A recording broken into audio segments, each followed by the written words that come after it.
मानसी,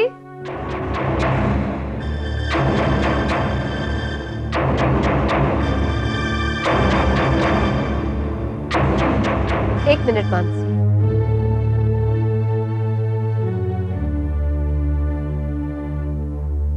तुम यहाँ क्या कर रही हो? ये सवाल जो तुम मुझसे पूछ रही हो मुझे तुमसे पूछना चाहिए, क्योंकि ये हक मेरा है और मैं अपना हक हासिल करने आई हूं यहाँ पर। अदिति, तुम जो हासिल करना चाहती हो वो इतना आसान नहीं है। मानसी, मेरे पास ऐसे कई प्रूफ हैं जो मैं तुम्हें अभी इसी वक्त दिखा सकती हूँ। मानसी, तुम्हारी और मेरी हालत एक जैसी है। जय ने तुम पर भी बलात्कार किया था ना। बलात्कार का क्या दर्द होता है वो मैं जानती हूँ, बहुत अच्छी तरह जानती हूँ। मैं जानती हूँ कि जय मुझसे प्यार नहीं करता, इसलिए उसने तुमसे शादी कर ली। शायद ही किसी ने मेरी इतनी बेइज्जती की होगी कभी, लेकिन अगर मेरी बेटी का फ्यूचर का सवाल नहीं होता तो मैं ये हक मांगने कभी नहीं आती। मैं बस इतना चाहती हूँ कि मेरी बेटी को उसके बाप का नाम मिले। तुम ही बताओ मानसी, मैं जो कर रही हूँ गलत कर रही हूँ? अदिति, एक औरत होने के नाते दूसरी औरत का दर्द मैं समझती हूँ, लेकिन एक औरत जब चाल चलती है वो भी मैं अच्छी तरह से समझती हूँ। और इस वक्त तुम्हारी बातों में एक औरत का दर्द नहीं, तुम्हारी चाल नजर आ रही है। मानसी, तुम ये कभी साबित नहीं कर पाओगी। साबित तो तुम्हें करना है। तो ठीक है, आज शाम को तुम मुझे मिलना। मैं तुम्हें वहां वो सारे सबूत दे दूंगी जो ये प्रूव कर देंगे कि जय मेरा पति है।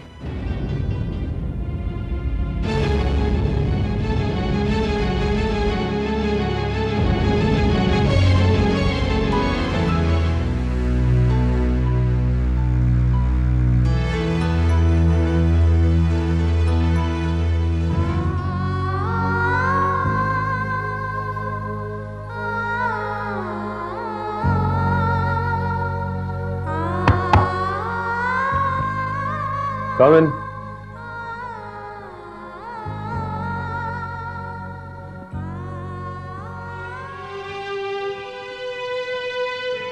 नमस्ते विपुल जी। नमस्ते। आप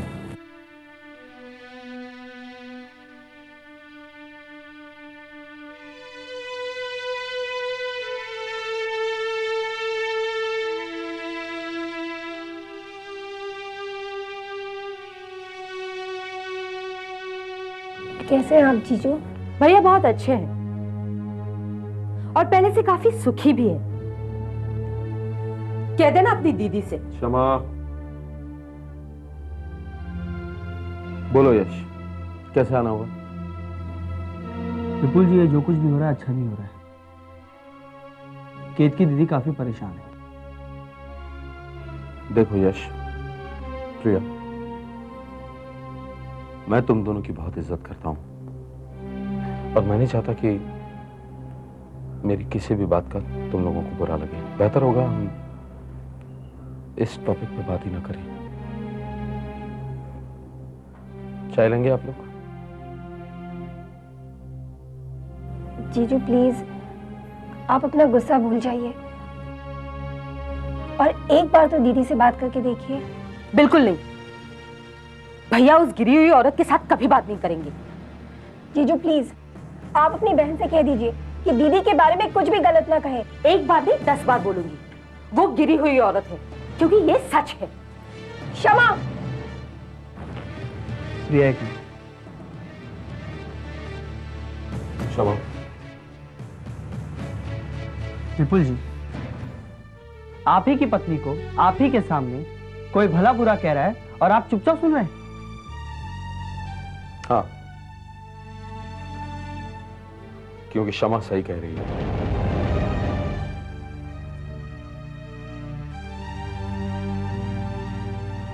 केतकी जैसी बेशर्म औरत मैंने जिंदगी में नहीं देखी और आज मुझे उसे अपनी पत्नी कहने में शर्म आ रही है।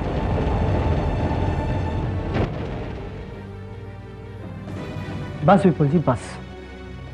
अब तक तो मैं ये सोच रहा था कि केतकी दीदी को घर छोड़कर नहीं जाना चाहिए था, पर आज मुझे उनके फैसले से खुशी है। डिवोर्स पेपर साइन करने से पहले हमने उन्हें 100 बार समझाया था, पर वो हमारी बात नहीं मानी। लेकिन आज उनका फैसला मुझे एकदम सही लग रहा है। वो ठीक कहती थी कि जिसे अपनी पत्नी पे भरोसा नहीं है, उसे पति कहलाने का भी हक नहीं है। सच बात तो यह है कि आप केतकी दीदी के लायक ही नहीं है। चलो प्रिया।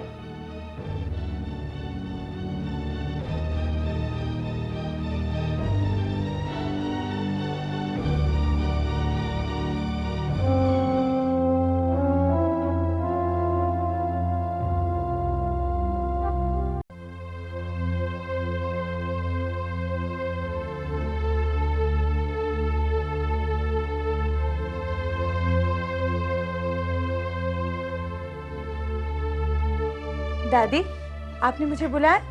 हाँ बेटा, इधर आओ और बैठो।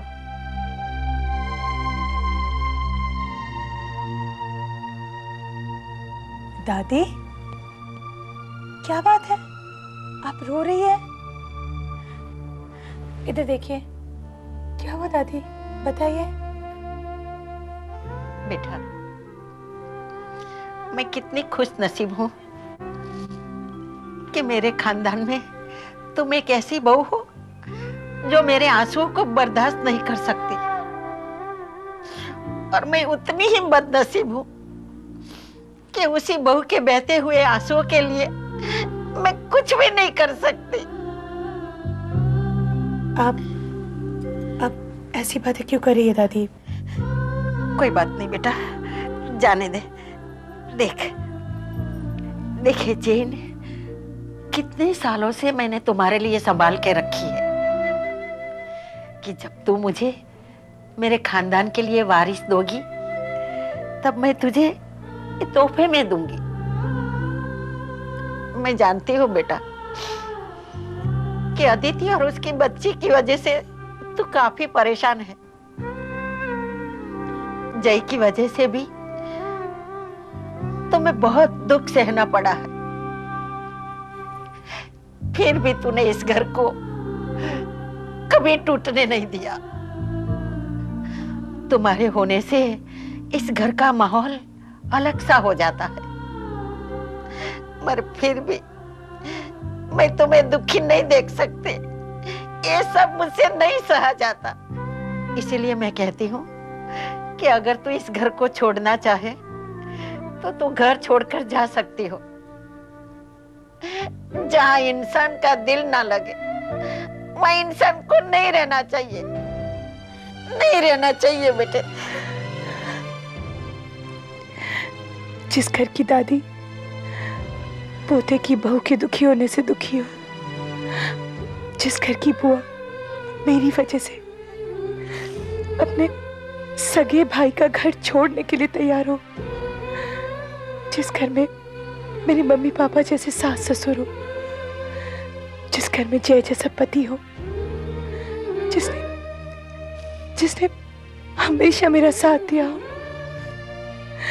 जिस घर में मुझे इतना मान, इतना सम्मान मिला हो, उस घर को छोड़ने के बारे में मैं तो सोच भी नहीं सकती दादी। मैं सोच भी नहीं सकती। और रही है अदिति की बात, मुझे पता है दादी वो झूठी है। मुझे जय की सच्चाई पर पूरा यकीन है। बेटा, मैं तो भगवान से प्रार्थना करती हूँ कि हर घर में तेरे जैसी बहू हो।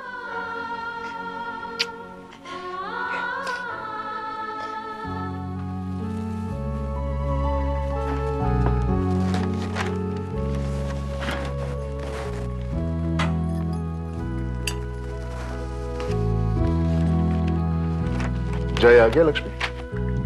अभी तक तो नहीं आया। कोई जरूरी काम है तो मोबाइल पे फोन कर लीजिए। नहीं लक्ष्मी, जब से अदिति और उसकी बच्ची की बात चली है तब से पता नहीं मन में कुछ डर सा लग रहा है, हमारे जय को कुछ हो न जाए। मुझे तो मानसी की चिंता हो रही है। एक के बाद एक प्रॉब्लम्स आ रहे हैं और हर प्रॉब्लम को मानसी ने बड़ी समझदारी से सॉल्व किया है।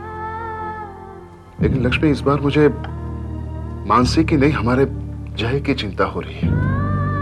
आप एक बार जैसे सच बात पूछकर तो देखिए। सच जानने की कोई जरूरत नहीं है लक्ष्मी। सच्चाई आईने की तरह साफ है कि हमारे जय ने कोई गलत काम नहीं किया। ये उसके खिलाफ साजिश रची जा रही है, उसे फंसाने के लिए। आप इतने कॉन्फिडेंस से ये कैसे कह सकते हैं? शराब पीने के बाद जय की क्या हालत होती है ये आप अच्छी तरह से जानते हैं। जानता हूं मैं, लेकिन मुझे मानसी के विश्वास में ज्यादा विश्वास है। और मानसी हमारे जय को हमसे ज्यादा और अच्छी तरह से जानती है। और मानसी को पूरा यकीन है कि हमारे जय ने कोई गलत काम नहीं किया है। जिस तरह से इन सारी बातों को मानसी ने हैंडल किया है, ये किसी आम पत्नी का काम नहीं है लक्ष्मी। और हमारी मानसी ने ये सब कुछ करके दिखाया है। मैं आपके साथ सहमत हूं। जब तक मानसी जय के साथ है, जय कोई गलत काम नहीं करेगा। बस एक बार ये अदिति की बात का फैसला आ जाए, फिर कोई चिंता नहीं। धीरज रखो लक्ष्मी, वक्त आने पर सब कुछ अपने आप ठीक हो जाएगा। जय, तुमने मुझे बुलाया? अरे भैया आइए। क्या बात है जय, तुम परेशान लग रहे हो? भैया मुझे लगता है कि हमारे खानदान पे किसी की नजर लग गई भैया। पहले से आरती और उसकी बच्ची को लेकर टेंशन चल रही है, और इधर केत की भाभी और विपुल भैया का रिश्ता भी डिवोर्स तक पहुंच गया है। देखो जय, इसमें हम और तुम कुछ भी नहीं कर सकते, क्योंकि अपने कर्मों की सजा तो हर किसी को भुगतनी पड़ती है। लेकिन भैया फिर भी हम कोशिश तो कर सकते हैं ना। मुझे विपुल भैया के मामले में कोई भी दिलचस्पी नहीं है जय, और वैसे भी उस इंसान को समझना किसी के बस में है नहीं।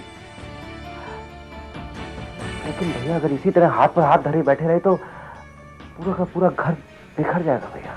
जय देखो, मैं तुम्हें पहले भी कह चुका हूं और अब भी कह रहा हूं, मुझे इन सब बातों में कोई भी इंटरेस्ट नहीं, क्योंकि जो होना होता है वो होकर ही रहता है।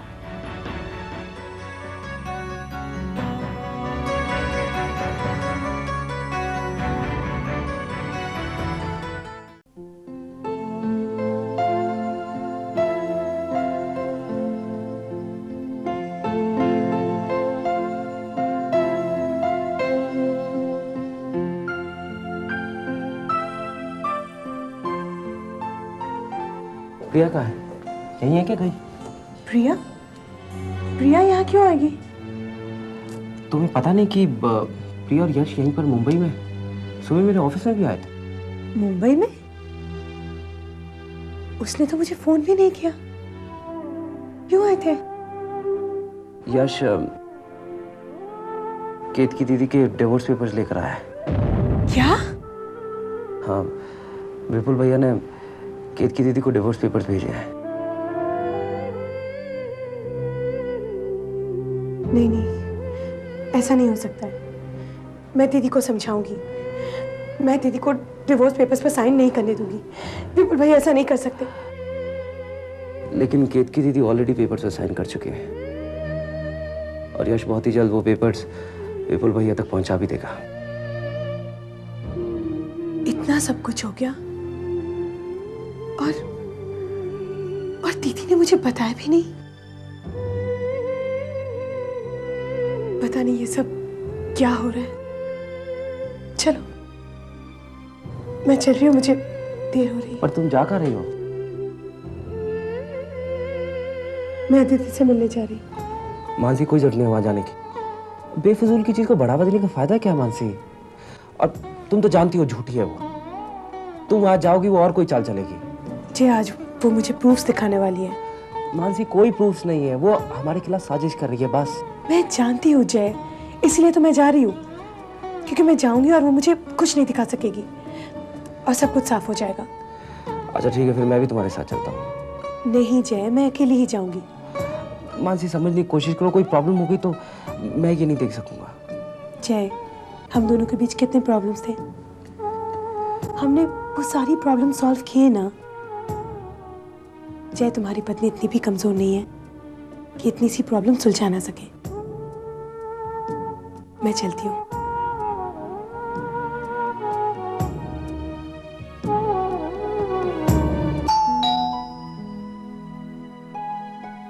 जा बेटा, जाके देख कौन है दरवाजे पर।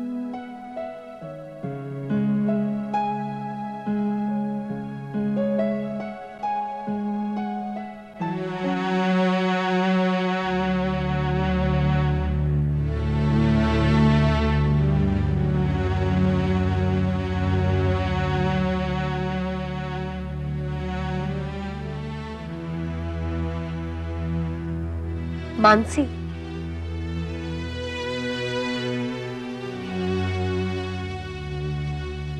बैठो।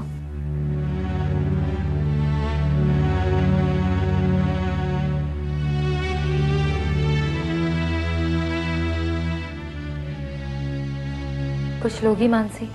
No thanks. अदिति, तुम मुझे कुछ प्रूफ दिखाने वाली थी। मानसी प्लीज, बच्ची के सामने तो ऐसा मत बोलो। I am sorry. बेटा, आप दूसरे कमरे में जाके खेलो। ओके, गो।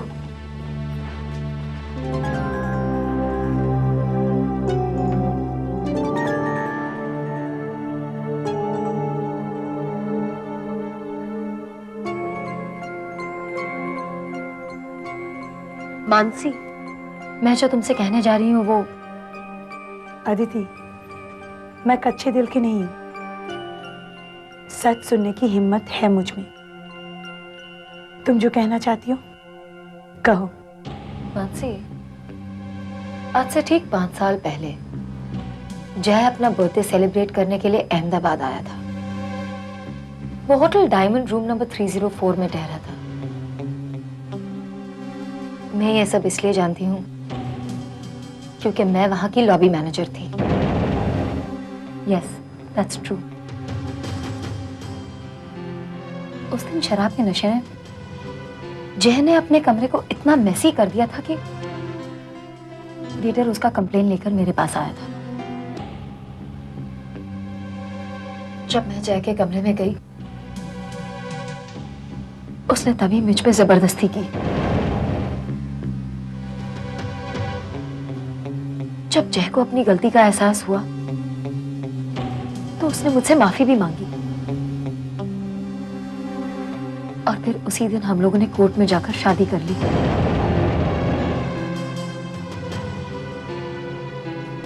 ये देखो,